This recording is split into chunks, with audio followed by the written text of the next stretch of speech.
Hi everybody, Sarah here. Thanks very much for joining me today and hanging out as I set up the start of my December pages in my notebook, which of course is the Stalogy 365.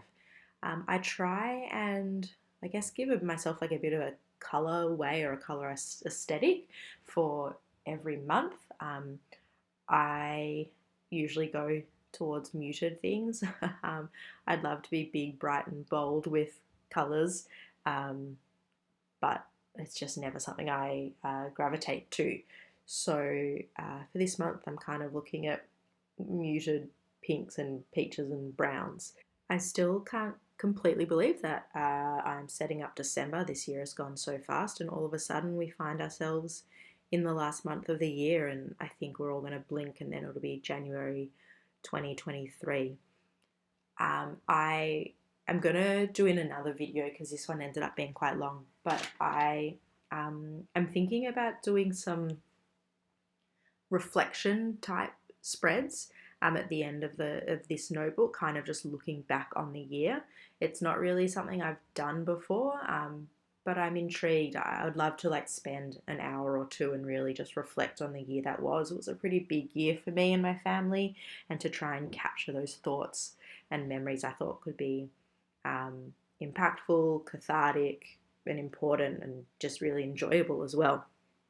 If any of you guys do any sort of yearly reflection things, I'd love to know what your experiences have been. But I think what I'll do is I think 4 ideas at the moment. So I was going to do them in another video. Otherwise, this one could go on for a long time. In terms of the washi that I'm using, I started putting it on corners a couple of months ago, and it's something I've really started enjoyed doing. Instead of just in the middle of the page, kind of like making little accents on the corners or along the borders is the word I'm looking for. It took me a while, but I got there. I've really enjoyed doing it, and I think it's something I'll continue into next year. I do have this idea for next year of, instead of theming month by month, almost thinking about creating a theme for the whole journal. The Stalogies last me around 3 months, so like quarterly. And I'm just wondering what it would look like to almost like have like a theme throughout the journal that you can kind of see from start to finish. And that's not to say that like the whole journal has to be blue, for an example, but do I choose a feeling or a whether one journal is purples and pinks, let's say, and then through the different months you see that journey. I wonder if it would be too restrictive or not. I'm interested to see.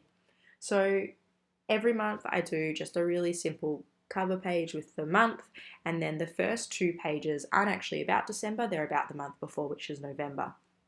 On the left hand side, I do a mind map of just like key events that have happened, and then on the right hand side I write like a longer form reflection. I also add in some photos usually. However, this month I'm not going to, because I have quite a bit to write, and I want to do like a bit of a couple of collage or one collage page at the end. So that's what I'm going to do. Sorry that the camera keeps jumping in and out of focus here. I think it's because my hands are going over it as I put the washi in. So sorry, I'm just looking at it. That would be pretty annoying. In this video, I actually don't write in the reflection and the mind map now. I've done that later. If I can work it out, I'll put in a photo in a moment of what the finished page looks like. And then, yeah, hopefully I'll see if that can work. And if it doesn't, I'll probably end up just posting it on my Instagram. Another thing I'm doing differently in December is I'm not setting up monthly habit trackers or goal trackers. What I'm learning about myself is I always start off the month really well, refer back to that page, tick it off, all of that stuff. And then as the month continues and I get further away from that page, even if I've tabbed it, I just drop off. I don't refer back to it, and I never stick to the trackers. And it's a pity because then if I do end up going back to that tab or looking at that page, I go, oh, well, I've let myself down kind of, or I have this like negative self-talk that I've put on myself. So I was thinking about what to do. And a while ago when I used to have a completely separate bullet journal and I would do weekly spreads and daily logs, I used to actually do weekly habit trackers. So I'm going to give that a go for December. And what I've done as well, which I did do last month, is I'm just picking a few key things. I'm not doing the lists at the moment, and I want to see how that goes. I've also been quite light on for December because it's the end of the year. We're going away a little bit. It's a really busy time. I think it's okay if things are a little bit relaxed. Pardon me. As always, I do set up just like a monthly overview. I find it really helpful, and then just a really general to-do list. I actually don't refer to that page tons as well, but it doesn't bother me as much because it is just the key dates, and I still like having it at a glance. So what I'm setting up now is a weekly spread, which I have not done in ages, and I'm really, really intrigued to see how I go with it, whether I track those habits more or more consistently, I guess is the better way to put it, and whether I refer to the calendar part of it or that ends up kind of remaining blank. When I used to do it in a bullet journal all the time, I loved it and I filled it in a lot. The reason I stopped is because a lot of my work is confidential. I work in like social welfare, so I can't write people's names and things like that, and I had to keep a fully electronic diary for work anyway, so it was a lot of double handling, and it ended up becoming a bit tedious, even though I've always loved having a paper diary. So my plan for this, or how this would work, is there wouldn't be anything work related in it. At the moment, that's easy. I'm currently on maternity leave, so it is really just about kids' appointments, our appointments, things around the house I need to do. If this works, I am intrigued as to, do I try a hybrid model again? Do I keep this as purely family?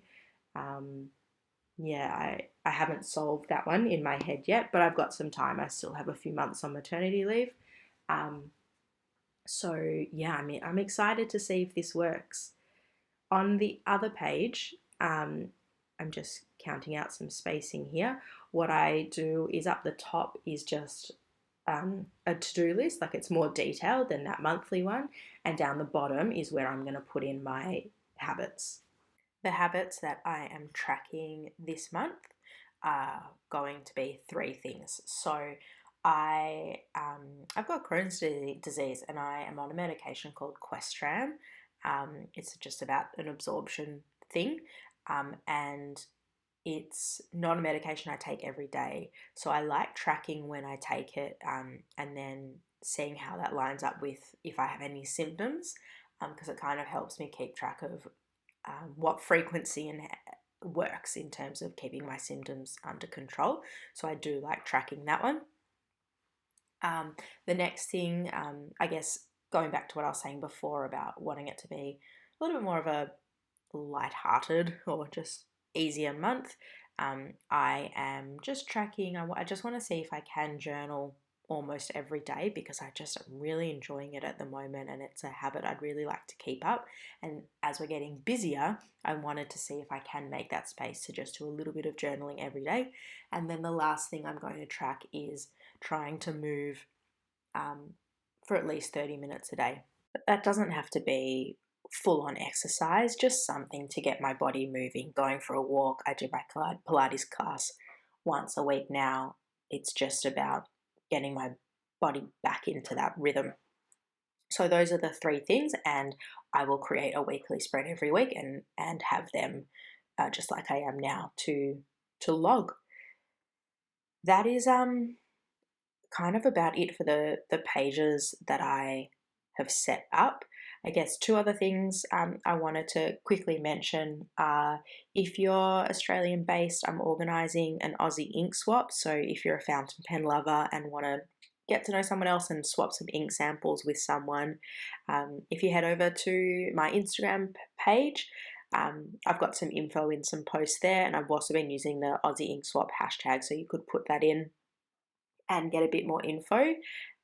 Or even if you just want to comment below here and I can reach out to you. So excited, I've got a few participants already. I'm just leaving it open a bit longer so we can get as many people involved. We'd be actually doing the ink swap at the beginning of next year. And I also have set up my first ever little giveaway. I'm going to give away one of my fountain pens, the first one I ever bought, which is a Pilot Kakuno. So again, head over to my Instagram and have a read about that. Thank you so much for hanging out with me today and setting up December with me. If there's any spreads that you like, leave a comment below and let me know. I hope everyone has a really fantastic December and safe New Year. But I will be seeing you guys before the New Year in some other videos anyway. Yeah, I will speak to you guys all again soon. See you later.